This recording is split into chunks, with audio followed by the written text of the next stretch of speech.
Perfect. So I'm here with Dustin Martinez, and today we're gonna go over just the same thing like with Sam Woodall, your whole career, your motivation, what makes you a bull rider, what motivates you. I mean, yeah, that's what we're gonna be talking about today.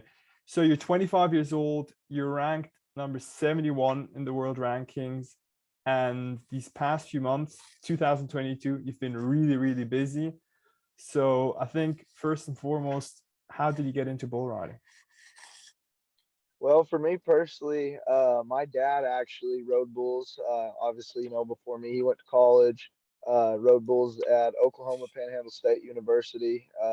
Had probably no or little way of me actually going there to college, but he college rodeoed, rode bulls, pro rodeoed a little bit, and then when he retired and stuff, never really pushed it on me as a kid growing up. And about the time I was 3 years old, my mom, I was always on the go, man, real hyper, nonstop. It was hard to get me to shut down. And my mom noticed, when she would go to iron her clothes or go to cook, I'd have the burners turned on and there'd be, gas leaking in the house, or I'd have all the clean clothes out of the hamper pulled out. And I pulled the iron off the ironing board by the cord a couple times and burnt my forehead. Well, my mom was like, how in the heck am I going to get this kid to sit still when I got stuff to do? So I was smart enough to get into everything else, but I couldn't unbuckle the strap on my car seat. So at about 2, 3 years old, mom would go get my car seat, lock me in the car seat, put me in front of the TV. Well, she put rodeo clips on, old NFR tapes, old tapes of my dad in the practice pen. And eventually I just said, I want to do that. So they put me on sheep, started getting on sheep, calves, steers, junior bulls, all that on up to ages and stuff. And about the time I turned 16 is when I started getting on, full size bulls at open rodeos, etc. And then here in the United States, you can't technically rodeo like professionally on the PRCA or the PBR until you're 18. So as soon as I turned 18, man, I got my PRCA stuff, got my PBR card bought, and started just to get my feet wet a little bit, try to expose myself, I guess, to see what that air and competition level was like while I was still going to college. Did 4 or 5 years of college rodeoed on a heck of a rodeo scholarship at Oklahoma Panhandle State University, same place my dad went to college. So kind of turned out that I was following in his footsteps, but it was never intended. My parents, I've been super blessed. My parents have supported me in anything and everything I've done. I raced dirt bikes for a little bit when I was a kid, always, like I said, on the go. And I've always liked an adventure, a little bit of a rush. So they've always supported me in whatever it was. But bull riding was kind of what seemed to stick and what seemed to stand out the most. So I just focused on that. And after graduating with my college degree 3 years ago, I just focused full time on rodeoing, and pretty much that's all I do now for a living. So, Okay. I was wondering because I was looking at your PBR, the past events you partook in, and I saw that you took part in some events, and then in 2022, that's when you really got going. No? absolutely, yes, sir. So I actually, oh, I can't give you exact without looking on Instagram and calendaring it, but I think it was like 2019, 2018, 2019, something like that. I got my head stepped on and in a bull riding accident. It just part of this, part of the game, part of the sport. I had a helmet on, but it knocked me out for over 3 minutes. I laid out there in the arena. The EMTs got me strapped to a stretcher board, and I remember them waking me up in the arena, and my head snapped open, and I just saw, the roof of the arena. We were inside a Coliseum. It was Amarillo, Texas, is where it was at. And I just started noticing, man, the people that were living with me at the time, my college professors, family, friends, they started to notice little things about me that just weren't the same, weren't right. And I ended up going and visiting sports medicine about 8 months, 9 months after the accident. And they told me basically that I was a walking zombie and that my brain was performing slow enough to the point that they could legally take my driver's license away. However, I was driving already that many months under those circumstances, so they weren't too concerned about it. But basically, long story short, they were not sure if I was ever really going to be able to get back on bulls and compete, at a level that I wanted to ever again. So I sat out a little bit, took a little bit of time off, and then after I got released, it was a pretty big miracle, man. I kind of claim it as a testimony, honestly, myself. And after they released me, I ended up qualifying to the college national finals that year, finished ninth in the nation, had a pretty good finals, qualified the next year. And that's the thing, with rodeo. And then you'll hear a lot of guys talk. One day it can be up here and you can be at the top of the mountain, and the next day it can all be gone. It's just so accident prone and such a dangerous sport. But yeah, I PBR'd for I'd say maybe a year and a half, and then after I got my head stepped on, I had to sit out for a little bit. And yeah, this year, man, now in 22 has kind of been my first year to really chase these PBRs really hard. So as obviously you saw and looked, I went to a few of them when I was about 18, 19, and kind of stayed off the PBR scene for a little bit, man. I pro rodeoed a little bit in the PRCA while I was finishing up my college degree, and I set a goal at the beginning of the year this year. I said I'm going to chase the PBRs, dedicate a few years to that, and see if it doesn't treat me good. And man, it absolutely has. So Yeah, I mean, that's, I guess, where you have the crossroads, that watershed moment where you ask yourself, okay, I got my head stepped on, I'm still alive, I took some damage, and I have the crossroads now. Do I go into that professional life, 9 to 5, or do I go after this? I might make it. There's a smaller chance that I might make it and become one of the best, or top 10, or whatever you want to say. And how was that for you, that process, figuring out whether you want to do the one thing or the other? man, it was I don't even know the best way to put it into context. It was extremely difficult and extremely challenging. Learned probably more about myself in that period of that time. I'd say it took me probably about 2.5 to 3 years to ultimately decide, like, I still rodeoed, still was riding bulls, finishing my college degree, but I had to really sit back and analyze, okay, what does Dustin want to do? What does Dustin, want most? And there goes I guess it could get really deep. We could talk about this for hours, but it's just a matter of what your goals and your dreams are, and then what's reality. You got to kind of match the two up and compare. And that was tough, man. That was probably one of the darkest. Everybody goes through rough points in their life, but personally, that was probably one of the darkest times of my life, because bull riding, that's all I've ever really known since the time I was 3, 4 years old, watching my daddy do it growing up, and I've always grown up on the ranch, around cattle, around bulls, stuff like that. Sorry about that. No problem, Dustin. I had a phone call come through and I tried to clear my phone call out and I ended up hanging up on you. I don't know what happened there. No problem. So You you were can let me talking. know. Are we back?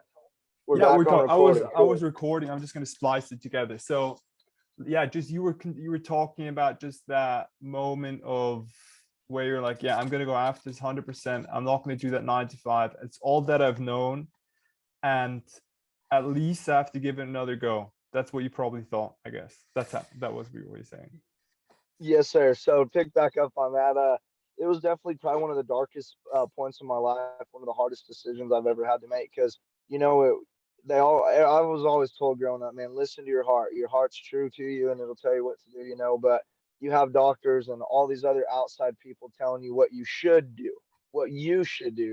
And that just never settled well with me. So I knew what my goals and my dreams were, and I believe in miracles, man. And definitely, like I said, I have a testimony to tell, a story to tell, and maybe in another aspect, be able to tell the story to another kid or another individual who goes through it and isn't sure.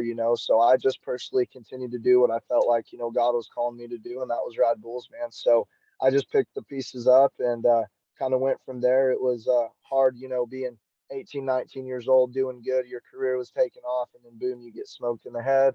And it was like, 3 years were just rewinded, and I had to, just not really relearn anything, but there was physical therapy that they were having to do with my eyes, with my brain. Like my eyes weren't even moving. You're supposed to be able to see out of your peripherals. My eyes were only able to see about 75 to 80% of what I was actually naturally supposed to. So there was a lot that I went through, man. And even the bull riding aspect of it, for those 8 months before I saw sports medicine, I was still riding bulls, fighting bulls, doing all that stuff. And then I come to find out that my brain was performing at a rate slow enough that I legally shouldn't even be driving a vehicle. That just really puts a whole new perspective on what I was actually doing, still with my brain not functioning. And then just to bounce back and still be able to ride bulls, man, a huge blessing. So that was definitely a tough decision, but I made it and I'm sticking with it. So What did you do exactly for your brain recovery, for that neurological recovery? So a lot of it, they put me on. I wouldn't say it was like a study medicine, but they put me on a medication called the, and it was actually more meant and discovered for people with like type A and B flu. Well, then they started noticing individuals with type A and B flu who say might have Alzheimer's or dementia symptoms, in the older type generations or folks, however you would word it. They started noticing that it had positive effects on that. Well, then they started doing, further studies into how it worked with concussion patients, etc. So they put me on that. It was a one-time medicine prescription. I took it, I think, for 30 days. Once you take it for 30 days, that's it. That's done. You're off of it, and never works quite the same the second time. So, sports medicine, they told me if you get more concussions, we can't guarantee that your brain's going to ever heal up the same way it did this time. But my brain did heal, man, whether, it be that medication or God Himself, working His hand on my little brain, whatever it may be. Um, they put me on that medicine, and then I had to do a bunch of, for like 3 weeks, I had to build up um, into workouts. So like I would start with the small workout 1 or 2 days a week, and then the following week, 3 or 4 days a week, I would do a medium, intensity workout, and then by the last week or the last 30 days or whatever it would be, I would have to do a more intensive workout. And what they were basically wanting to do is to see how my brain and my body reacted under stress, to see if my brain was healing. They had me do a bunch of physical therapy exercises with my eyes. I would have to get a sticky note and put a letter M on one sticky note and a letter W on another sticky note. Well, I would put one sticky note high up on the wall, one sticky note real down low, and I would have to stay looking in the center of a little dot. I couldn't move my head up or down, but I had to move my eyes as fast as I could in between those letters. And you wouldn't believe it, man, how much of a struggle that was, how much of a headache it was just from my eyes to my brain trying to go back and forth. And gradually over the weeks, my eyes could stretch a little further, stretch a little further. Sure enough, they had me do it left to right as well, like my peripherals, like I was telling you. So that's the thing with concussions and the brain itself, is that is probably one of the organs, and it's the body's computer, so that is one of the organs that they have the least, I don't want to say necessarily knowledge, but medicine towards, because it is such a complex organ. So kind of was a study patient in a sense, and yeah, like I said, just a huge testimony the way my brain was able to heal. How did that work? Like, at what point did you feel like or when did you feel like you were in the chute on the bull and you're like, damn, I'm back in that groove? Because that obviously took a while, but considering your past shows, I mean, whole of 2022, there had to have been a moment where you were like, damn, I think I'm back now. Yeah, absolutely. And I thought that, a handful of times, definitely after I came back from getting released by sports medicine to continue to, play my sport, is what they call it. Return to play is what they call it, I think. So I kind of knew I started getting on some practice bulls after I got released. I missed the first, I think, two college rodeos of that season for the year. So it was the second part of the season, but still for the same year in the college. In a basically the college rodeo season for that year. And at the end of trying to think, at the end of our season, we were waiting to hear about one guy who was going to get to go to the college national finals on our team. They had one spot left to fill. Well, my rodeo coach, Robert Atbauer, he's a world champion saddle bronc rider, the coach up at Panhandle State University. He called me and basically said, "Hey, we've got a spot left on the team. It's between you and a couple other people. Do you think you could go and ride some bulls at the college finals for me?" And that right there was probably the moment, that I knew, hey, I'm back. I made the right decision. This is what God wants for me right now. And then to go and jump out, man, and you know, 2022, like I came in. I think I missed two or three of the PBR events coming into this season. I got hurt last July in Cheyenne, Wyoming. Got stepped on and took a horn to the stomach. Nothing crazy, nothing bad, but had some internal bleeding and bruising going on. Just ruptured some stuff internally, nothing too crazy, and sat out for about 2 months and just decided to work, take a little time off, and train. So I trained hard and worked hard, man, and jumped out. North Charleston, South Carolina was my first PBR back, and lucked me off in the first round, was 88 and a half points in the second round. and it was just like, man, the fuse is lit, you know. So I kind of got a second dose of that this year, going to these PBRs. Like, hey, this is where I got to be. This is where I belong. Showtime. Mm-hmm. What's your goal for 2022? So my goal for the continuation of the year, if you're familiar with the new PBR team series that the PBR is doing now, I was fortunate enough to be drafted by the Kansas City Outlaws. Their head coach is JW Hart, and that right there is probably what I'm focusing on for the rest of 2022. Is just obviously ride all my bulls. That's the main goal. Win as much money as you can, but I really want to focus on being a good teammate, whether I get to compete at all of these events this year or if I don't get to compete at none of them. I hope to be a good teammate, but also to better myself, you know, to use the resources of having the top 40 in the world, some of them on my team, as well as JW Hart. I mean, a legend as my coach. So more than just being a good teammate, I'm hoping to take some of that out and put it in my pocket personally to better myself, you know, obviously as a bull rider, but as a Christian, as a friend, as an athlete, as a teammate, whatever it may be, you know. So that's kind of my goal. Just focus on these team things for the remainder of the year. And if it all works out, the team series treats me good. The PBR Challenger Series this summer treats me good. I can seed myself onto the UTB tour next year.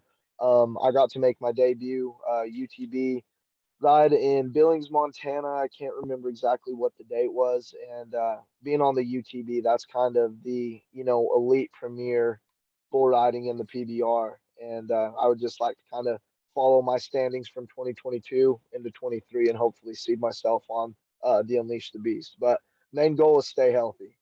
Yeah. That's for 22. And how have your parents reacted to you going full out, like all out again on bull riding? Because I mean, your father obviously he's got a bit more, he's got an objective view and how on the reality of bull riding. But I mean, your parents, they must have had some concerns of considering your health and also your choice to go back into bull riding. Absolutely. So no, my parents actually they both supported me in my decisions. I was very fortunate for that. Obviously, being good parents, they're going to lend their advice and kind of what they think is best for their child and stuff. But for the most part, they, you know, they told me, we know you love it. There's going to be a point you have to hang it up at one point or another. But you know, they always told me, you know, deep in your heart what you need to do, what you want to do. And I've just always had those kind of parents, man. They've always told me, you know, shoot for the moon, shoot for the stars. Never hold yourself and make yourself less than what you're capable of being. So they definitely supported me, but there was a lot of stress, a lot of tough times, a lot of tears, definitely from my mom, probably more so than anybody when I was going through that, because there's so much, man, behind just the concussions and the way they, you know, CTE can't really be diagnosed until you're already dead and they cut into your brain. And that's the rough thing about having CTE and people who undergo multiple concussions. I mean, if anybody's familiar with, you know, some of the NFL football players, there's been multiple bull riders, UFC fighters, boxers, you know, that suffer symptoms years and years and years down the road because of those concussions. Mhm. And that was the biggest thing that we are worried about for my future and that we were concerned about at the time as people started to notice, you know, Dustin's not the same Dustin he always has been. And I don't know, man, I hope honestly one day I can advocate and go out and, you know, speak a little bit of truth about, you know, hey, concussions are bad.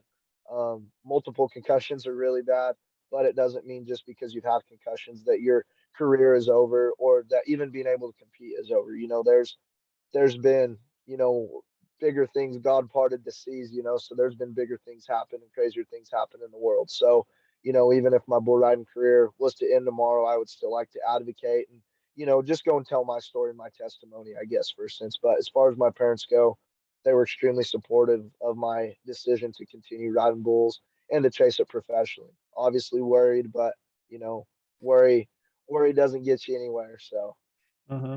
Yeah, CT, that's a huge thing. But apparently, I've heard now from a couple of fighters, you see, at least that's what I've heard now recently, that apparently it's a gene. That's why you also have certain fighters that are 15 or 16 and they have very little or no symptoms at all. And you have certain fighters, they're 38 years old and they've got full-on dementia.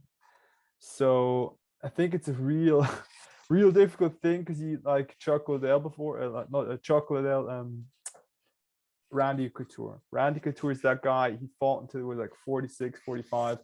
And he's example, okay, he's fighting close to 50 and he's fine. And then you've got guys that are 36, 37, 38, and they're already complaining about symptoms of dementia. So that whole CTE thing, I understand completely what you mean. It's very difficult because you're chasing glory, but you also want to be able to talk about that glory when you're 67 years old. So yeah, it's kind of it's a difficult thing to manage, I guess, especially for yourself now because you're doing so well. Absolutely, and that's that like I said was the toughest decision. We got my Rafael. There you are, man. What's up? We're just hopping back in the vehicle now, getting back to cruising. So I got to switch my phone up there. So heck yeah, we're still on. Perfect, no problem. Cool, Yeah, cool. Yeah, my traveling partner just hop back in here from the Walmart. So, but we're still good to talk. I got a headphone in. He'll be all right. So perfect. Yeah, dude. Like, I mean, yeah, that's a huge thing because I mean, if you follow the UFC, I follow the UFC very closely. Fighters like Dominic Reyes, Brendan Schaub, all these guys are talking about CT, but at the same time, just as you said, if you've got the choice between a 9 to 5 life and chasing glory and your dream, yeah, it's extremely difficult. But yeah, so you say yourself, you just want to chase it. You're aware of the danger, but you're still going to chase it. absolutely, and that just comes given as a bull rider. Even if I say started riding bulls 5 years ago and have never had any concussions or anything, um, that's just the understood risk of doing something like that, man. And if people aren't willing to take that risk and aren't aware of that risk, then you know, definitely bull riding's not the thing for them. Mm-hmm. Yeah, but then again, I also have to say I spoke with Sam about that. The concussion protocol of PBR is pretty strict, so I don't think they're letting any riders out there which are compromised. Absolutely.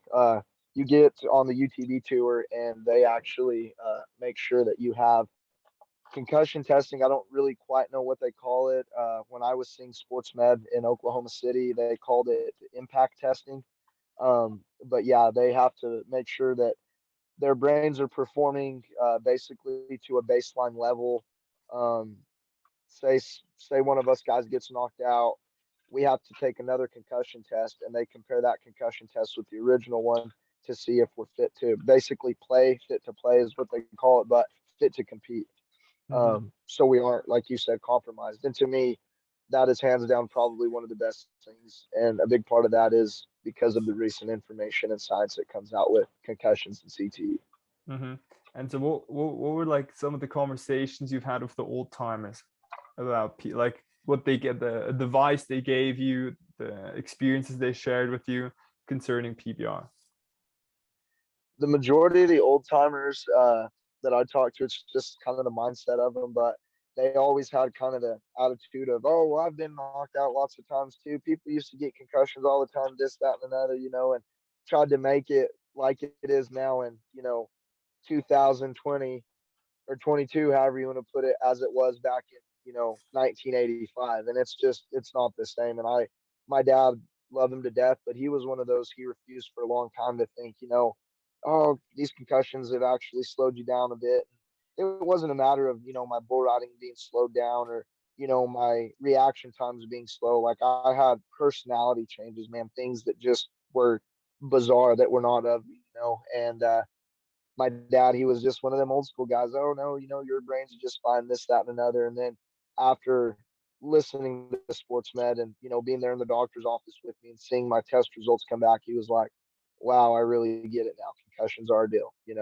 Mm-hmm. So it was a little bit harder for the old school, I guess, generation probably to accept and open up. But now with all this new information out, I mean, prime example of PBR, it was started and founded by, you know, I'm going to use the word OG, but some of the OG guys in the bull riding world, man, some of the baddest bull riders, the handiest cats, guys that we're still looking at to this day, and they probably would agree and say, oh, well, concussions ain't a thing 20, 30 years ago, but now the same guys running it, there's a concussion protocol, and they definitely back that.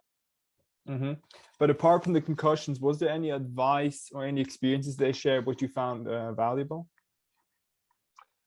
Oh man, yes. One of my old cowboy friends from back home, this was probably one of the biggest pieces of advice that'll ever stick with me. And he told me, you don't have anything to prove to anybody. You riding bulls and continuing this is strictly for you and strictly on you, but don't feel like you have anything to prove to anybody. That was probably one of the best pieces of advice from one of the old timers I got. And other than that, man, just the majority of everybody wanted obviously the best for me. I never once got pushed or felt like I had to continue to ride bulls or do any of that for anybody. And that's not essentially what it's about. You know what the name of the sport and the name of the game is. Like essentially, we ride bulls. When we first started riding bulls, it never was about the money. 6-year-old kids, 4-year-old kids, 16-year-old kids, they don't know about the millions and thousands of dollars that there is to be won out there. So it's kind of a hard concept when you start getting your feet wet and getting into this level, because it is about making a living and about making the money. But in the long run, we essentially started riding bulls not for the money, just because we loved it. And we just thought, hell, that looks like a good idea. It looks like fun. So that helped me a lot, man, come to peace with I didn't feel like I had anything to prove to anybody other than myself. It was just okay. It's a matter of now I just want to ride bulls or I don't want to ride bulls. Mm-hmm. And another, I mean, it's also obvious, being a Christian, what do you think, how do you think that goes hand in hand with being an athlete in such a dangerous sport? Being an athlete in general, man, I feel like it goes hand in hand with there'd be probably a lot of other professional athletes that would deny that, but especially with being a bull rider, man, like we serve a mighty God. Like I said, he's given people the authority to part the seas, so um I don't know, man. I don't want to say that I have faith in God because of just riding bulls. But anybody who got on bulls and rides bulls, if they don't have faith and belief in a bigger God, a bigger being that we serve, then they're loco, man. They're crazy because those animals, they could take it all away from you in an instant. And if you don't believe that, God's got angels or his hedge of protection over you when you nod your face on one of those animals, then you're nuts, man. You're in a different world than I'm living in. But yeah, it definitely, my in my eyes goes hand in hand. And an example I want to make, you go to rodeos now, still to this day, every rodeo you go to, they're going to sing the national anthem and they're going to say a prayer. How many other professional sports do you see that consistently at every event? So definitely, God and being a Christian, I feel like go hand in hand with the world around us, man. It has to. And that's the man who gives and takes away. The same God who blesses is the same God who takes away. So it definitely has to go hand in hand. And every bit of the glory, that we gain here on earth, I feel like it's only selfish if we don't share that, with Him or share for the glorification of His kingdom. So really, in the grand scheme of things, what we're doing down here on earth, riding bulls, all that, man, that's just a teeny tiny little morsel in the big scheme of things. So it definitely goes hand in hand. I know I kind of got off on a rabbit trail there, but yeah, man, No definitely in problem. my eyes, being a Christian and riding bulls goes hand in hand. Yeah, definitely. If you've had like that, not a near-death experience, I guess you could call it a near-death experience, just a close call. And yeah, I mean, if you don't have faith before that, you definitely have some faith after that, especially with your recovery. But I also wanted to ask, when you get into the chute, I guess that's the moment you really have to start. If you're not focused then, you're focused at that point. That's when you start to focus. When you're on the bull, when you're tightening your rope, what goes through your head when you're in that chute? Man, this is gonna sound crazy to you, but nothing is really going through my mind. I probably know you could ask a million different bull riders and get a million different answers, and than what I'm going to give you. But for me, the more I think about what I got to do, what moves I got to make, etc., the harder and more challenging and stressful for me it becomes.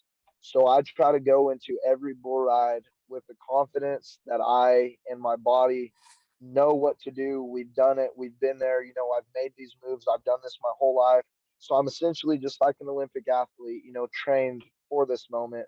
And what I actually do when I'm crawling down in the bucket chute is multiplication. 2 times 2 is 4, times 2 is 8, times 2 is 16. And I multiply things times 2 till I get to numbers that my brain can't contemplate. And I had an old bull rider, a friend of mine, who was on the PBR, or it wouldn't have been UTV at the time, but the elite PBR tour. He told me, do math, do multiplication, read signs, look at faces out in the crowd, do everything but think about what you got to be doing. He said, be focused, be prepared, but don't be thinking about what moves you got to make. So bull riding, actually, your subconscious is what kicks in. That's your reaction side of the brain. And I just try to go into every bull ride, man, like going into a fist fight. If you're looking at the guy across from you, you don't know if he's going to hit you with the left or right, try to take you down, but it's your job to react and keep up, keep on top, keep winning that fight. Bull riding's the same thing, man. I don't know if that bull's going to go left, go right, if he's going to roll over, flip, belly roll, jump kick, who knows? But just like a fist fight, I got to react. So I try to go into it not thinking about what moves to make, but just ready to react, if that makes any sense. No, it makes sense, because I mean, considering you're just waiting for that, yeah, that bull to start bucking, and then that's all you can do. You can start then you can only react. That's all. Another thing I wanted to ask: if you have a kid or some younger guy who comes to you and he tells you, I want to be a bull rider, what's the reality check you have to give him, or what do you have to tell him that he really you there, Dustin? Oh yeah. Yes, Yeah, sir. My phone was vibrating again. no problem. Sorry. What's that reality check you give a guy who's like telling you, yeah, I totally want to become a bull rider, I want to give it a go? And the this dadgum phone. So the reality check normally, like, as people that want to, and I say people, I'm talking myself here, as somebody who wants to see the future generations succeed, and obviously never discourage or doubt anybody in their goals and dreams. Usually if somebody was to come to me and want to ride bulls, give them the opportunity to get their feet wet without getting them hurt first off or burning them out. A lot of times you see young kids, they want to start riding bulls and they go get on bulls that are too much, too high of a caliber for them, and they get burnt out or they get injured and they decide they don't like it. So yeah, that happens a lot. But as far as the reality of it, I normally don't start off with telling kids, it's riding bulls. You could get injured or even worse, injured to the point of death in this. You usually don't start it off with that. But you try to make it known, like, kids are wanting to start. It's a dangerous sport, and it's not one that you can go at, with a half heart. You got to be dedicated to it. You got to be willing literally to give it your all, and lay it all out on the line every time, man. Because if you go into it half-hearted, that's when you're guaranteed you're going to get hurt, if that makes any sense, as well. So yeah, there's a lot of reality you want to lay forward to kids and tell them, hey, you're getting ready to start. This is how it could be. But more so, I try to encourage kids to like it and love it before they worry too much about the dangerous side of it, because most kids in reality, when they're starting, they're not going to be exposed to the dangerous side of it, right off the bat, as long as the person who's teaching them and getting not putting them on bulls that they aren't ready for. That kind of comes together. Mm-hmm. Yeah, definitely. But another thing I wanted to ask, considering we were talking about the past and the present of bull riding. You still there, Dustin? Yes, sir. Yeah, it's lagging a bit. Okay. I'm Yeah, still here. Can you hear me? Yeah, yeah, I can hear. Something I guess that's also changed in the last, let's say, 10, 15 years. You've got people from Australia, Brazil, Canada, they're all partaking on the PBR, and I guess the competition's gotten much tougher. What do you think you personally have, considering the competition these days? What do you think you have that really is going to push you up those ranks to the top 10? You're talking like personally myself as Dustin. Yeah, you yourself as a bull rider, where you feel like, yeah, I'm top 10 material, and I know I can make it. Absolutely. So for me personally, man, I've always been a hard worker. I've always been the kind of person. I was never the top dog or the best at anything I did.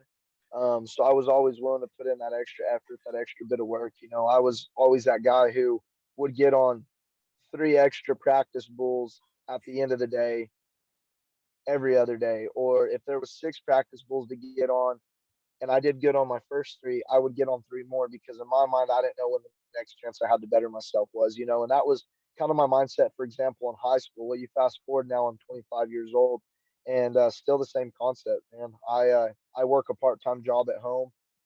I'm blessed that I have some good sponsors backing me and supporting me along the way. But I work a part-time job at home, and then I also work another part-time job when I'm not at my part-time job at home just to help make ends meet, to help get myself down the road financially, all while still trying to eat healthy, working out, staying in shape, getting on practice bulls, riding my barrel, doing all the other things that people don't see, the hours that you put in, the behind the scenes type stuff. So that's one thing for me, man, is I am very determined, very stubborn, and a hard worker. And my mindset, I have a lot of my friends, one of my buddies I'm traveling with right now, Jake Marinick. Like I was telling you, we just came from Ocean City, Maryland. We're headed to Deadwood, South Dakota. He hit me up a few weeks ago and was like, "Hey man, I've been traveling by myself lately. Just had to kind of get away from some cats that I felt like weren't set holding me back, but were just kind of not furthering me." And he said, "I like your mindset." I said, "Good deal, man. I like your mindset. Why don't we hop in together?" So that's a big thing too, and you'll hear a lot of bull riders talk about that, is your mindset, your mentality, but also at the same time the people you surround yourself with is huge. It's super important. And I've been fortunate enough to get to be good friends with uh, some handy bull riders. Jake, I got a buddy, Andrew Alvidrez. He's been on the UTV tour for the last couple of years, that have shared little bits, little tips, tricks, stuff like that with me. So definitely my dedication. Being stubborn can be a bad thing, but my stubbornness is definitely going to be something that I feel like will be a key factor in helping me get where I want to be, and my mindset as well, man. Hmm. Where do you see yourself in 10 years? Where I see myself in 10 years, man, is I would like to. I hate this angle of the camera. That is so awkward. Um, I'd like to see. I don't know that that's gonna stand. Oh, we're right around the corner. Cool. So in 10 years, I'd say that I'd probably see myself definitely retired from riding bulls. I'd like to be done with my bull riding career probably about the time I'm 33, 34 at the latest. But I'm hoping to be done about the time I'm 30, 32 years old. So I got about a good 5 to 7 years left at a good run at it. But in 10 years, I'd like to be just back home, man. New Mexico is home for me. My family has some cows and a little bit of ranch land down there. We put up hay in the summertime, and essentially, I would just like to go back there and just kind of run the ranch, help my dad, help my grandpa.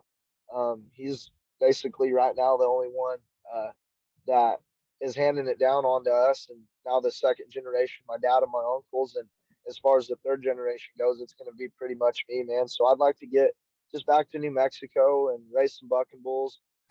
Hopefully, get into a breeding program, raise some good ranch horses, maybe some quarter horses, but just kind of live that ranching lifestyle.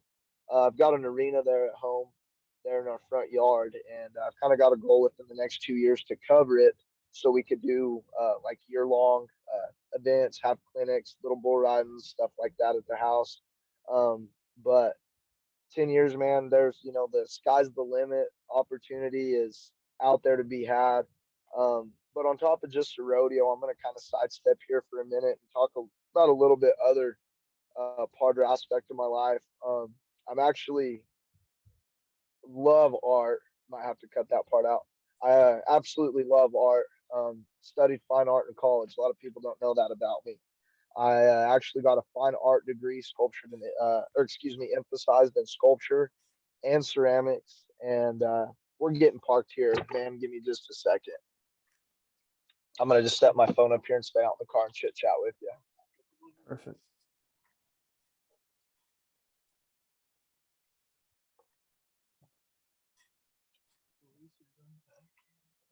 You good? Cool.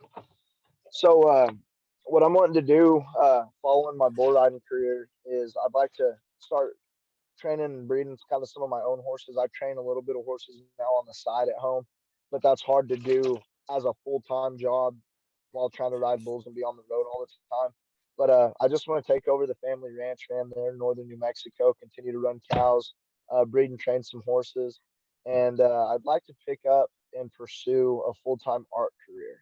So I studied, well, I told you I was rodeoing at Panhandle State University. I'm sorry I that I'm studied. laughing. I feel like this is gonna be like people are gonna throw their hands up. They're gonna be like, "What?" Yeah, no, I hope so. I hope we can make it interesting, man. So yeah, bull rider artist, cowboy artist, but I studied in college fine art, graduated 3 years ago, like I was saying, with the BFA, Bachelor in Fine Arts, and I emphasized in sculpture and ceramics. So it was actually not a double major, but a double emphasis within my major. And I've always loved wildlife, man. I'm a avid outdoorsman. I love to hunt. I've always loved cattle, loved horses, loved bucking bulls, obviously, just fascinated with nature, I guess, in short. And I decided, that I didn't want to go do anything else in college but ride bulls. But if I was going to have to do a degree and study something, I might as well do something that sounded fun, sounded like I might enjoy it, I might like it. So I studied fine art. And essentially, what my goal is to retire as a professional bull rider and sculpt life size, monumental size sculptures, bronze cast for banks, museums, stuff like that. And then obviously, eventually, I'd like to take it off on my own, work in my own studio and commission, my own artwork out through galleries, stuff like that. But if you're familiar with bronze casting, that's kind of the market and essentially the medium I want to go into is life size sculpture. Hmm. But what do you think you will need to have achieved that you can call it a career? As far as my artwork goes, No, I mean that you can tell yourself, okay, I think I'm going to stop with PBR. What do you think you will need to have achieved that you'll feel a certain amount of satisfaction that you can actually stop? Because some people just keep going. man, that'll be a question you'll have to ask me in 6 or 7 years when we talk again, maybe. No. Um, for me, I haven't really put any bounds or levels or limitations, I guess, however you want to put it, for when to stop. Some goals that I would like to achieve is I would like to, obviously, everybody's going to say this goal. You're going to hear this from every bull rider, but I'd like to be a world champion one day the PBR. And that's kind of the essential goal, to be in the top 40, get on the UTV tour, win a world championship. Um, I've already, like I said, been on the UTV tour once. I'm not an actual seated spot on there, for the following year. That's a whole new deal this next year. But I'd like to get on there consistently and eventually make a run at a world championship. And following that, if I, can rodeo for another 4, 5, 6 years, then obviously that's the goal every year, is to be a world champion. But 6, 7 years from now comes and I'm getting, to the point of my career that I feel like my body isn't what it used to be, whether I've won millions of dollars or we're in the same situation, the same spot we're talking now, I'm going to have to make that decision and just say, hey, listen, it's time, for you to hang it up. You had a heck of a run, a heck of a career at it, but now it's time to go and do the other thing that God has called you to do, and I truly believe that that's my artwork for me. I don't make a whole lot of art right now. I kind of got in over my head. I was taking in a lot of commissions and wasn't able to keep up with them. Gonna sound a little conceited here, but pretty talented in my sculpture and my ceramics. And I decided, hey, I'm gonna just quit doing art right now for people and focus on my bull riding. I don't want to let anybody down. Not getting orders taken and sent out to them in time. So just decided, like I said, to focus on my bull riding, man. But when when I just get too old, I guess, is going to be the time I decide to be done riding bulls. And whatever goals I've crushed and accomplished between now and that point, I'll be thankful for. But other than just accomplishing and smashing my goals, I hope within that time frame between now and the time I retire from riding bulls that I can maybe inspire or motivate or change or touch somebody's life. Even if it's just one person's life I've changed. That's ultimately the goal at the end of all this. Hmm. But Dustin, don't you think it's also easier said than done, considering now you're going up the ranks, but once you have a taste of that gold and that lifestyle, don't you think a lot of guys chase that infamy, that just, yeah, that glory, that undying glory where they think, okay, I want to go into the history books now. I'm going to keep getting those world championships. Absolutely. I think a lot of people do get lost in that, man. And even at the level, I'm just now kind of trying to get an exposure in my career. It's easy to get lost in the limelight. It's easy to get lost in all the posts and all the, podcasts and the captioning on social media and stuff. But I guess it's just a matter of who you are personally. It's not my goal personally here on earth or as a Christian to point fingers and say, oh, well, this person's like that person's like that, man. But personally myself, yeah, the fame, the glory, all that's great. The TV, the lights, the camera, all that's fun, all that's great. But essentially, that's not what we're here for, and that's not essentially the calling and the goal. Kind of goes back to what I was saying earlier. The same God that provides is the same God that takes away, and without him, none of the limelights, none of those things, essentially would be a reality. So at the end of the day, I feel like it's just important to remember who and what makes all that possible. So I always try to focus on that. And um, I hate the word humble, but I use it a lot, and I have a lot of people use it for me.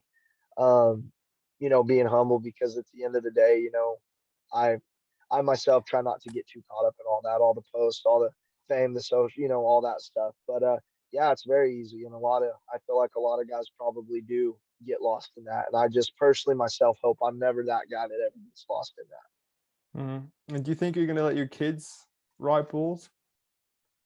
Absolutely, man. If they want to, not going to push it on them. Definitely going to expose them to the rodeo lifestyle, just because I know what it personally has done for me in my life. But if my kid comes up to me one day and he's a little boy and he says, "Hey, Dad, I want to ride bulls," I'm gonna say, "Great, buddy, for you. I'll help him." And if he says, "Hey, Dad, I think I want to be a professional golfer," I'm gonna say, "Great for you, buddy. You do it." If same with my daughters, if they don't want anything to do with horses and they want to go and be an astronaut on the moon, good for them. As long as they're doing things obviously that are productive and doing things that are morally right and living to be good people and continue to have a relationship with the Lord, man. I don't care if my kids rodeo one bit or another, but if they do, I'll support them fully in it. Mm-hmm. And you're in a relationship at the moment, or you're single? I am in a relationship, yes, sir. I've been dating. I kind of say a friend, but we became friends actually through friends.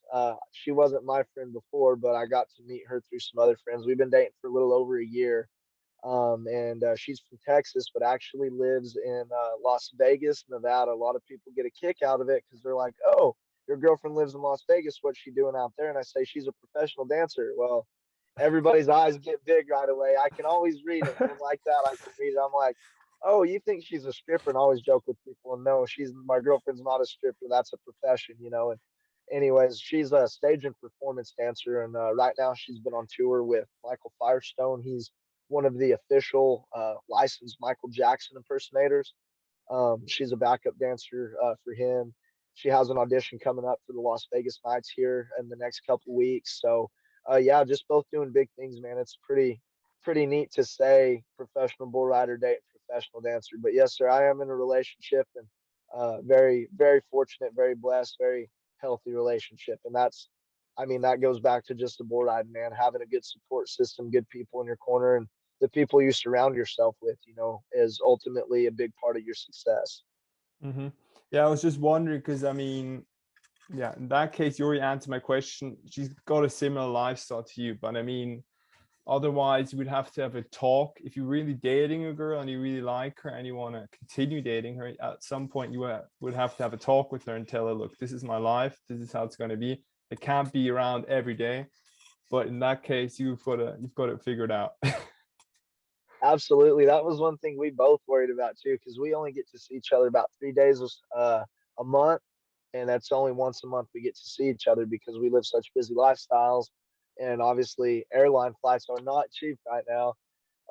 So it's tough, man. It's been a big challenge, but she works out and trains a lot, works a part-time job. I work out and train a lot, work a part-time job. We're always on the road. So we make it work. And it's honestly worked I wouldn't even say it's been tough. Like most people would assume that kind of long distance relationship is going to be difficult, be tough. And honestly, it hasn't, man. It's almost like our goals and our dreams and our lifestyles have allowed us to be not only more focused on our goals, dreams, and lifestyles, but it's allowed us to focus more on each other in our relationship because we don't have time for, excuse me, but for the BS. We don't have time for all the, stuff that doesn't matter. We don't have time to argue and bicker and all that. The little bit of time we do have to talk on the phone in the day and see each other in the month, we're doing that and bettering ourselves, bettering each other, bettering our relationship. So it's definitely a lot of people, they're like, oh, how do you do long distance? We have couples reach out to us and people reach out to us on social media, her more than myself, but asking her, how do you and your boyfriend do it? And it's I don't know, man, it's been a miracle, but we've made it work. So Hmm. And considering now you're on tour, you're going from one event to the other. How do you, because I had the impression that in the past there was kind of a party lifestyle, or for some riders it was a kind of a party lifestyle. Is that still around, or a lot of the riders now much more professional in that aspect? it is still around. Yes, I'm glad you brought that up because Cowboys for a long time, man, have had that reputation as wild, fighting, partying, drinking, just a good time, wild. And yeah, you do still see some of that. But for the most part, man, now the majority, I'd say a higher percentage, probably, especially in the PBR, a higher percentage of your guys, you'll see that work out, that eat healthy, that train, that don't party and get too wild. A higher percentage than probably than your ones you do see out there. And the majority of your guys who are, it seems like, successful and doing the best at it are the ones who do train, the ones who kind of veer away from that partying lifestyle.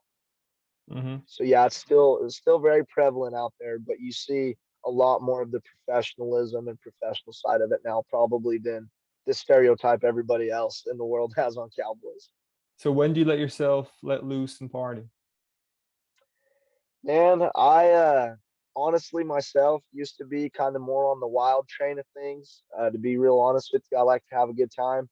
And within the last year and a half, and especially the last 6 months, I've really just had to kind of chill out, settle down, and that did a couple of things for me, man. Not only did my bull riding and my career take off for me, but I noticed I was more aware as a son, more aware as a friend, more aware and present, I guess. More present would be a better word. More present as a boyfriend, more present as a bull rider. Was just crazy, cutting, drinking 3 or 4 beers every night out of my life at dinner time to just having 3 or 4 beers a week. What that within just a matter of months did to my brain, changed the way my whole mind thought and my whole mind processed, and in a positive way. So I can personally be one of those guys that said, like, yeah, I used to be one of the partying kind of wilder type guys, but within the last year and a half, and my girlfriend, I give her a lot of credit to that. She has helped me, not only grow up and settle down, but mature up a little and realize, like, take this serious. This is your career. You are a professional. And I always knew it and stuff, but at a different level, to a different extent, within the last year. So, personally myself, I'll celebrate every now and again, but for me, a good celebration and let loose is after the bull riding's done and over, the weekend's done and over. I may order, a drink or a beer at dinner at the end of the weekend or at the end of the day or the night, but I don't really go out, party, celebrate, go out on the town, turn up per se, really anymore. This last weekend in Ocean City, we had a little bit of a rough weekend. Bulls whooped on us a little bit, but we still had a great time celebrating. And what we did celebrate, man, is we went and surfed. Went to go surf. I mean, that was right on the beach. They had bulls on the beach. So, you know, for me, letting loose and celebrating isn't always per se partying. You know what I mean? With liquor, whatever it may be, with alcohol. Sometimes celebrating is just me and the boys taking the fishing poles out on the day off and going and catching trout at home. So that's kind of how I like to let loose, kick back. But that's my personal opinion and experience because I also did live that party and kind of crazier wild lifestyle. I got to experience that. And yeah, it's fun and all, man. But I like the winning and being healthy and feeling good a lot more. Hmm. So And the craziness, like I mentioned before, in April 2022, you had in total 1, 2, 3, 4, 5, 6, 7 events in 1 month. Was that you felt fresh going into every event? Because I mean, it's 7 events in 1 month. Yeah, man. You fight soreness. I do remember that month my groin was bothering me a little. But we're fortunate enough not only to have personal trainers, sports medicine out there, medicine in itself, science, whatever, to help you stay healthy on the road and in between events. So I've been going up to in between some of the events to the SPC, the Sports Performance Center that PBR has up in Pueblo, Colorado. And Antoine Burton was working with me in my groin there for a while after the first event that I had injured it at. And I went and saw him in between Charleston and another one of the events. And just, staying on top of stuff like that, like you were asking, do you feel fresh at every event going to that many events in a month? And you don't necessarily feel 100% fresh, like your battery's 100% recharged, but sometimes also getting on that regularly keeps your body used to the wear and tear, so you don't notice it over the duration of a period so easily, if that makes sense, kind Mm-hmm. of how I'm wording that. Mm-hmm. But it is hard to stay fresh feeling good, man. One big thing that's a struggle for me, always has been as an athlete, is icing when I get sore. And going to this many events within that amount of a time, being sore and injured, I have learned to love ice. Ice bath, ice on anything that's sore and hurting. That's a miracle right there, man. So yeah, it's hard to stay fresh in between the events, but there's a difference between being hurt on one hand and being injured on another hand. It's just a lot of times depicting and drawing that line between am I hurt and am I injured? And if you can get on and you're just sore, a lot of times it pays off. A lot of times it works out. But if a guy's getting hurt on with, broke ribs or a broke leg or broken foot to the point that it's affecting the detrimental, or I guess the way he rides bulls, detrimentally affecting the way he rides bulls, then it can be hard to go from event to event to event because you're riding hurt, you're not covering your bulls. That same injury is just nagging at you. It gets worse and gets worse and gets worse. But we're fortunate enough as athletes, now that we can train in ice to keep ourselves, prepared for the next event. So it's kind of a give and a take, man. It's not always easy to go to the next event, but sometimes after going 3 or 4 weeks, it's like, yeah, I'm excited to go to the next event. Mm-hmm. So what are the next events now for June and July? So the next events now for June and July, we're going to Deadwood, South Dakota, this upcoming weekend. There's a couple other challenger events. They've got one in Illinois. I can't think of the name. Marion, Illinois. Sounds right. Yep. And then next weekend is the first preseason PBR teams event. That's going to be in Bismarck, North Dakota. I'm going to get to go up to Bismarck, North South Dakota. We're just going to say Bismarck, Mm-hmm. Bismarck. And the following week after that, they've got a PBR Challenger in Rock Springs, Texas. The same weekend, they've got one in Benford, North Dakota. The same weekend, they've got one in another town. I can't remember the name right now without looking. I have it all wrote down on my calendar, but another one in North Dakota. And on that same weekend, the PBR teams is having an event, another preseason games event in Tryon, North or South Carolina. I'll have to look. So realistically, me being drafted with the Kansas City Outlaws, I'm probably going to be in Bismarck and in Tryon. But if I don't, or I wasn't on one of those teams, I could still have a choice to pick between 4 or 5 different rodeos over those 2 weeks to go to. Mm-hmm. And then the first initial PBR teams event is at the end of July, or excuse me, the end of June, I believe, now in April. I'd have to pull my book out, but Cheyenne, Wyoming is the first initial teams season event. Yeah, I'm looking here at the events and the Challenger Series. Yeah, because you and Sam Woodall, you guys are going to be in the same team, right? Yes. Yep. KC Outlaws. Kansas City Outlaws. How many guys are you in total in the team? I have not looked. We picked up another member, actually, a one of my travel partners, Trace Brown, the other day. But I want to say we're up to like 8 or 9 of us, maybe 10 right now. Hmm.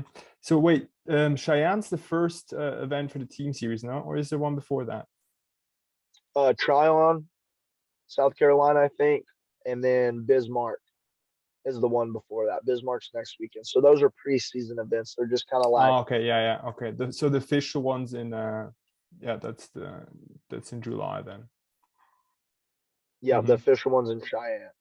Hmm. Okay, yeah, because I see it here, Cheyenne, July 25th, and then you guys are in Kansas City on August 5th, and then Anaheim.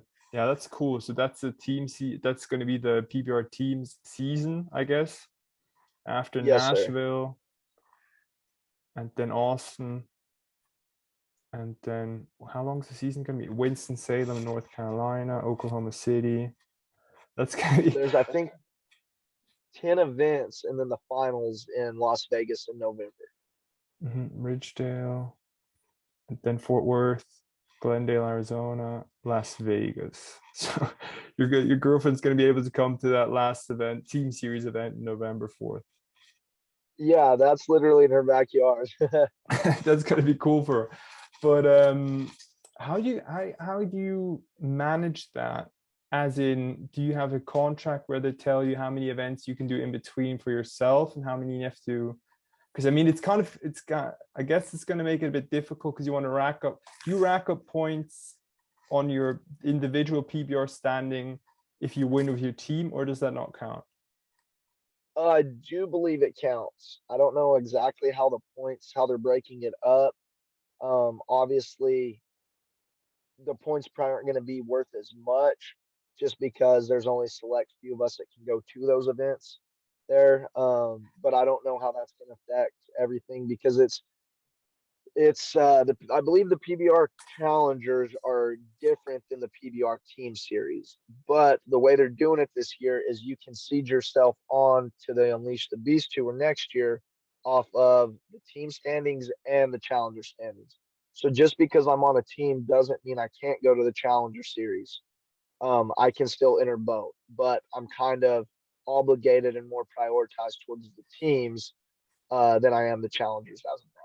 But I If guess, that answers your yeah, question. yeah, because I guess it isn't that bad considering it's October, yeah, September. I think they've kept it quite healthy, as in that it's not taking away too much time from your whole season to rank up points. But then again, you're still going to be confronted with that thing of like, okay, I'm dedicated to the team. Should I squeeze in an event, an individual challenger event, or should I keep healthy and fresh for the team series event? Right. And that's one thing I've already, thought about, kind of put myself in the what if situation of what if I got to get to that point, what am I going to do? And personally for me, like I was telling you earlier, you said kind of what's your goals for the remainder of 2022, and man, just kind of focus on the teams thing. My main goal is to stay healthy. Um, at the end of the day, if something happens and they tell me, hey, you're not on this team for the weekend, I still got PBRs I can go to that weekend. Mm-hmm. On the other hand of things, if I go to a challenger event and I get hurt this weekend, I have to call my coach and tell him, hey, I'm hurt. I can't compete this next weekend. Well, then I just let the team down potentially.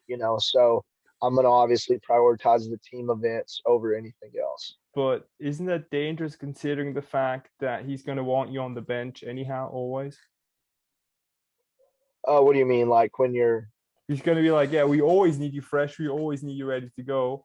Better not do that event. Yeah, that's the difficult thing oh, yeah, considering, yeah, if you're playing ice hockey, if you're playing in the NFL, if you're giving it 100% and you're playing while you're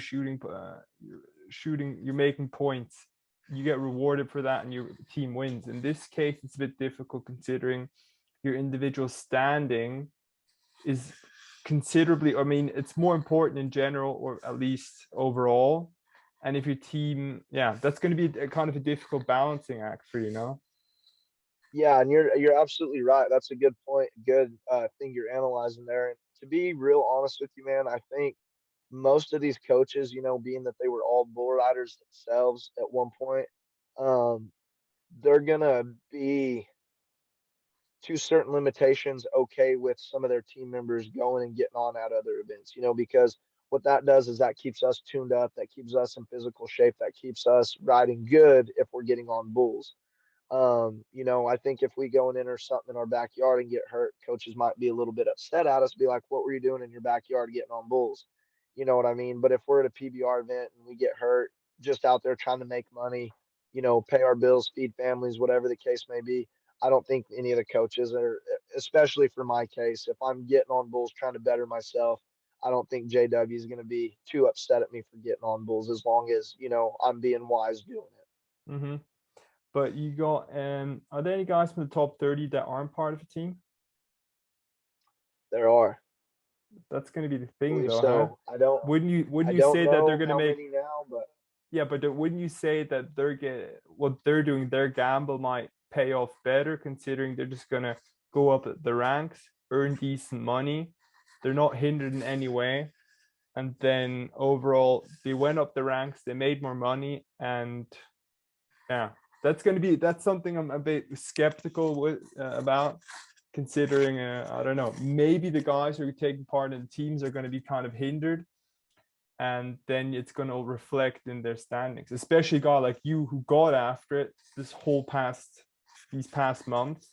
And then starting in the team series, you're going to have a strength and conditioning coach, or your coach is going to tell you, hey, take it easy, pump the brakes. We want you fresh for next weekend. Don't go to that event. And then that mindset that got you where you are now is kind of blocked. right. And that exact thing that you're talking about has been discussed, and has been a topic of discussion amongst I'm not going to say a lot of the bull riders, but a handful of bull riders. Is some of them are like, well, what about those of us who didn't get drafted or didn't declare to the draft? We're not really hindered in any way. We can still do our own thing, be our own person, do whatever we want to do.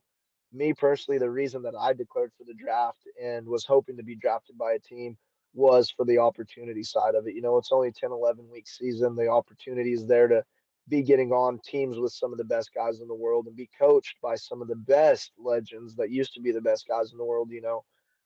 That's more so what I saw it as rather than being hindered or not hindered. You know what I mean? But no, you're absolutely right. That's been a concern amongst a few or a handful of the bull riders that I've personally listened to, heard, talked to, whatever, that are like, well, why would we want to be on a team when we can just go rodeo on our own? We don't have to answer to anybody and we're not hindered.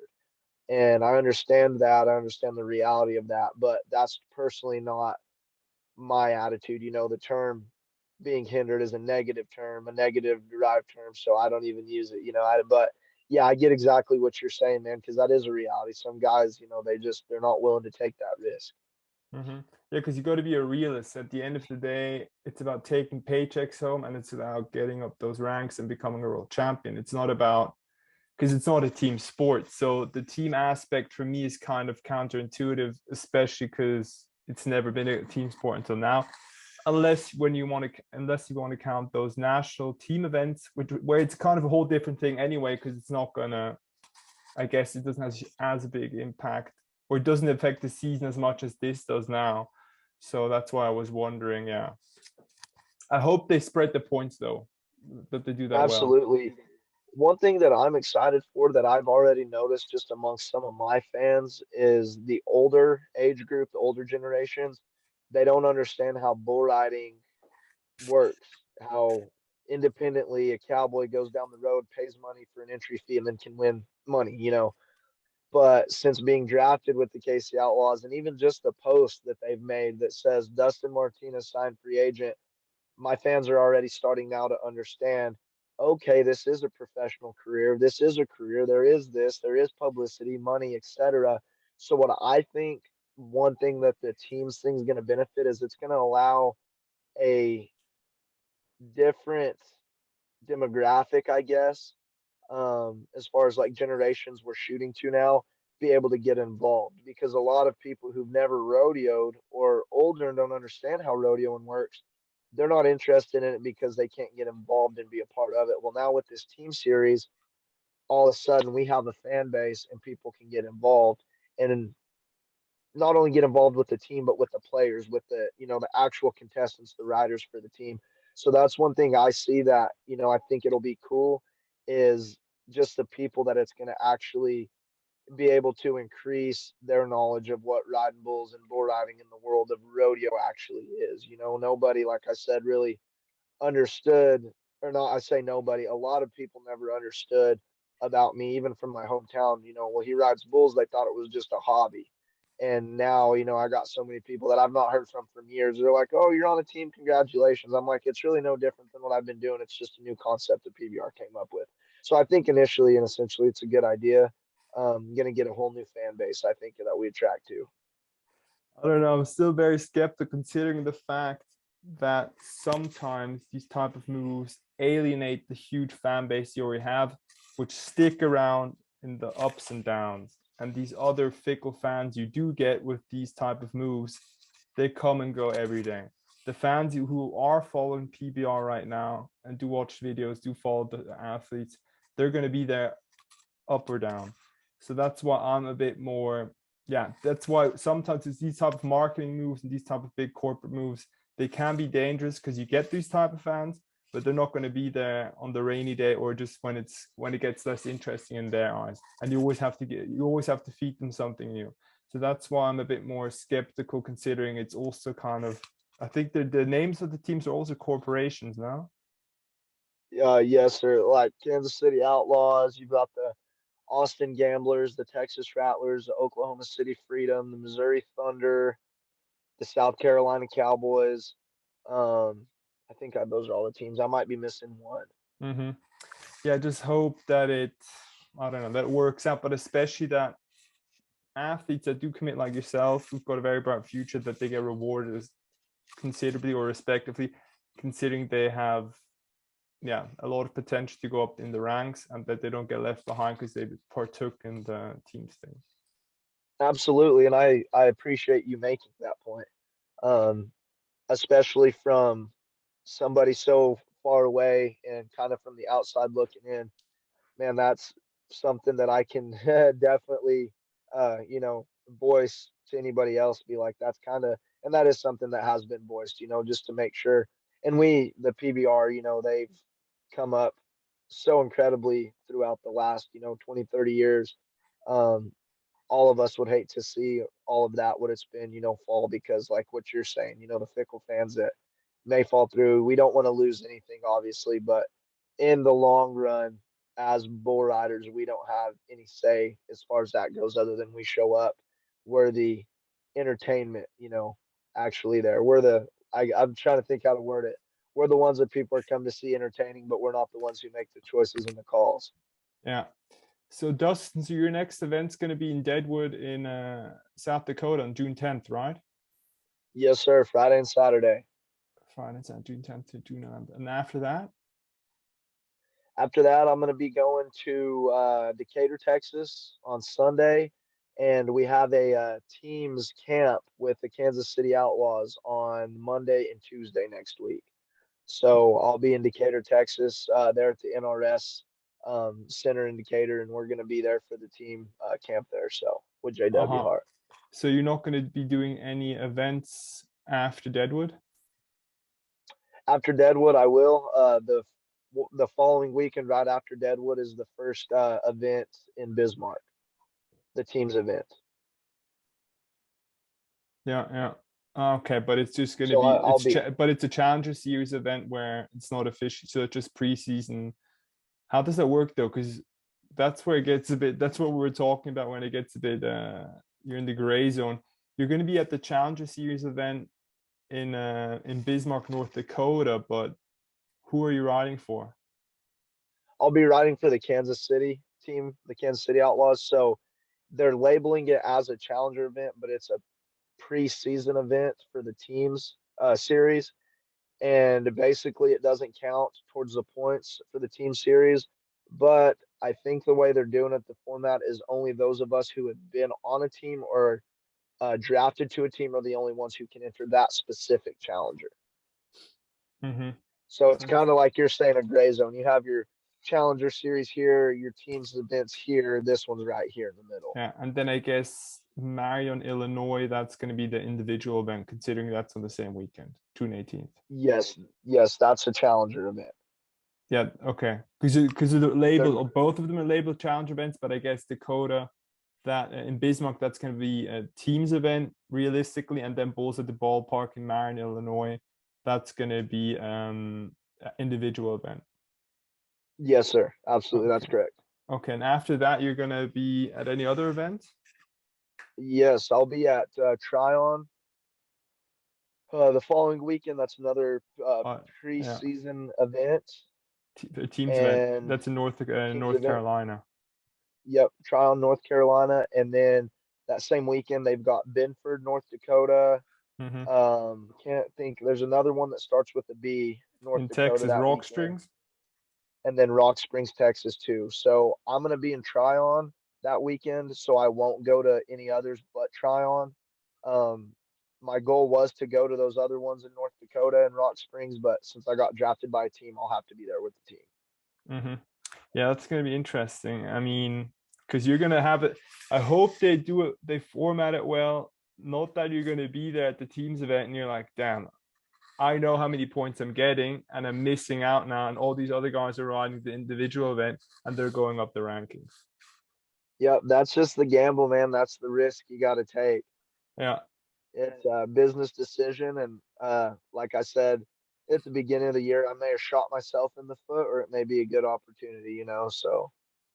No, I fully understand though what you're doing, and I just hope that they manage it well so that they don't get you to shoot yourself in the foot. But yeah, I think the PBR as an organization, I don't know, this move, I hope it works out well, especially for the athletes. But if it doesn't work out for you, you can still go on to those individual events next year. And you've also already had a lot of individual events. And after November, wait, is that season end or is that just for the team series then? Season be over. Yeah. It starts back over January, and then we'll do. I Yeah. believe the PBR is doing a 6-month season, and then the finals like they did this year in May. Yeah. Okay. Yeah, I hope it works out well, and I'm optimistic considering you've got great energy now. I think you're riding a wave, and I think you're also going to. I mean, you've got Sam Woodall on your team. How many? But you don't know how many guys you're in total in the team. I have to look, man. I think there's like 9 or 10 on our KC Outlaw team right now. I know we've got Dalton Castle, Bob Mitchell, Tate Pollemeyer, Kyler Oliver, Trace Brown, Raphael, myself, Marcus Mast, Cole Melanson. So 9 for sure that I've just named. Oh, and Clancy Hart. So we do have 10. Okay. And then how many guys are eligible to ride per event? 5. They've got 5 that compete. 2 are on a secured alternate roster. And then the rest of the others, the following 3 will be what they consider practice squad. So at any point time being, the practice squad members can get called to go and compete in an event. The alternates can get called to compete in an event, or say we go to a rodeo one weekend and there's one bull in there that nobody has rode, and we got one kid on our team who's rode him before, but he's not a starter. Our coach has the ability to say, hey, we need you to get on this bull instead of our starter guy. Okay, so 5 are eligible to ride, and there's, so to speak, the guys who are going to make the points, and then every 5 or all 5 in each team are going to be making points, and that's how it's going to work in the rankings for that evening. Yep. Okay, that's gonna be an interesting concept. I'm curious to see. I think that's why they're doing the preseason teams events things, is to kind of get a feel for how the point system is going to work out all the kinks. Because I'm curious too how they're going to do the points and money won and all that at these deals. Because they're not just paying sole people out now; they're paying a team. They're individual people. They're not paying just individuals out now. They're paying a whole team. But are you getting are you getting a performance bonus or just getting a flat fee? Performance bonus, contracts, etc., the whole 9. So you're going to be rewarded for doing well. Absolutely.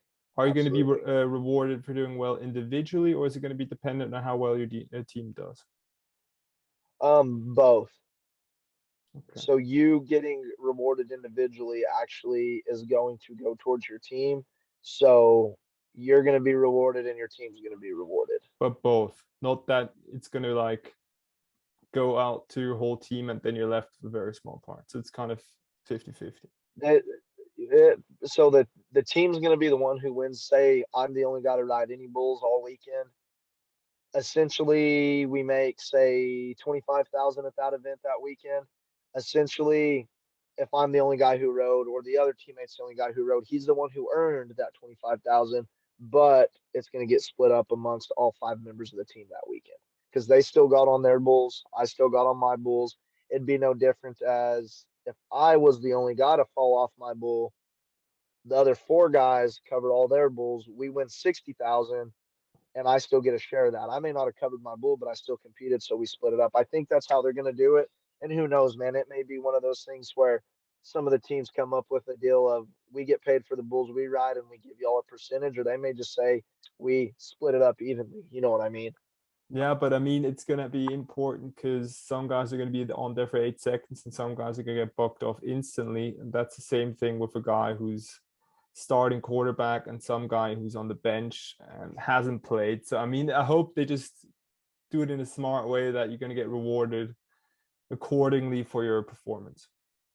Well, and I think as bull riders, there's going to be a lot of accountability held amongst the other team members and teammates, in the team. I don't think it'll be one of those of, oh, well, you fell off your bull this weekend, or you've been, drinking, or you got, drunk, whatever it may be this weekend. It's your fault we didn't win, or why should we give you any money? I think as bull riders and as brothers and as friends, it's going to be one of those. If we see one of our teammates lacking and slacking, we're going to say, hey, man, you know what's going on? And try to tell them, hold each other accountable.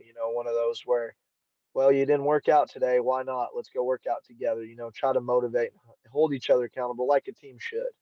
Okay. I like the idea of them bringing the team's concept into the PBR, but the concerns you voiced and a little skeptical about it will be interesting to see how it all unfolds. I guess we're just going to have to wait and see how it plays out. But Dustin, so your next event's going to be Deadwood, and after that, you're going to be doing some preseason events. You're part of the Kansas City Outlaws. And yeah, do you have anything you want to say? Anything you want to remind people of? Man, I could sit here and talk all day. I don't even really know you, and you're just one of those cats. You got full. You said riding a wave. Full of good energy, positive energy. I feel the same about you, man. And definitely one thing I do want to share with other people is, your days aren't ever as dark as you might think they are, and just there's always something to be looking up for and be hopeful for, man. It's a pretty crazy good, crazy cool life that we live, and I don't know if that's something to share really with everybody or not, but just be blessed, man. Be blessed, and one of the biggest blessings that we can have is by blessing others, helping others, giving opportunity to other people, stuff like that, just encouraging the next generation or the next class, whatever it may be. So, but no, I appreciate you having me on today, dude. I'm tickled that we got to visit for as long as we did. It's been a good heck of a time. No problem. I was glad to have you. So where can people find you again? What's your Instagram handle? I am on Facebook and I am on Instagram. My Instagram handle is at Dustinmartinez 96. That's spelled DustinMartinez 96. And if anybody has any questions, feel free to reach out. I've got a lot of my sponsors that I mention and thank on my social media. So if you guys get a chance, take a few moments, check some of them out. Perfect. Thank you so much, Dustin. You bet, brother, man. Thank you. Have a blessed rest of your week.